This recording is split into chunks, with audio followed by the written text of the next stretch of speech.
L'éducation artistique et culturelle a été sacrifiée. Il y avait eu un plan mis en place par Jack Lang et Catherine Tesca et malheureusement il a été interrompu ensuite.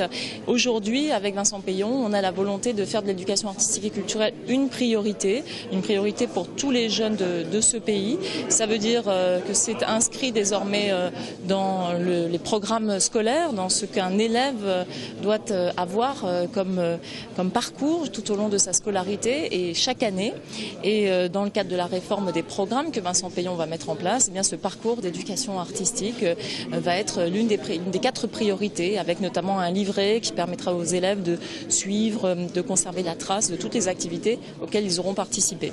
Alors on dit en même temps que les budgets baissent partout. Est-ce que c'est une façon de mutualiser les moyens?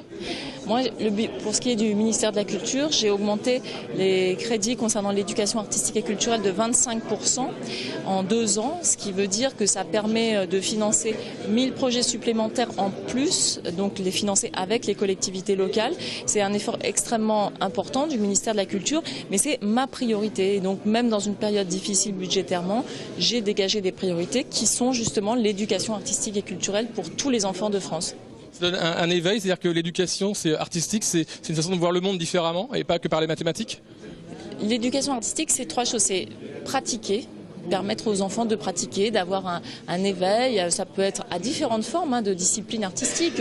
Ici, on a vu du cirque, ça peut être du théâtre, de la danse, de la musique, de la poésie. Enfin, c'est la rencontre avec des artistes, donc par exemple avec des artistes qui viennent en résidence dans des établissements scolaires. Et c'est bien sûr le contact avec des œuvres, notamment grâce, par exemple, au FRAC, Fonds régionaux d'art contemporain, ou grâce au partenariat avec des musées comme le Louvre et des musées partout en région. Et cela permet aux élèves bien sûr d'acquérir une culture générale, d'éveiller leur sensibilité et aussi d'avoir un autre regard sur l'école, un autre regard aussi sur eux-mêmes, sur leurs camarades. Ça leur permet finalement d'avoir davantage confiance en eux-mêmes, ça leur permet d'apprendre à s'exprimer, de savoir qu'ils peuvent s'exprimer par d'autres biais que les expressions plus traditionnelles, que le langage écrit, qu'ils peuvent aussi trouver dans l'art un moyen d'expression et donc un moyen de se sentir mieux dans le monde. Vous parlez beaucoup du Louvre, alors je sais que la France est jacobine.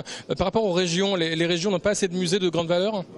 Si, mais le président du Louvre a été chargé d'un rapport par Jean-Luc Martinez sur l'éducation artistique et donc il a proposé qu'il y ait 70 établissements culturels donc partout en France, qui se mettent en réseau. Et donc il y aura des grands musées de région, bien entendu, et il y aura aussi des établissements de spectacles vivants, théâtre, danse, etc., pour donner aux établissements scolaires la possibilité de nouer des partenariats avec eux, de construire des parcours d'éducation artistique.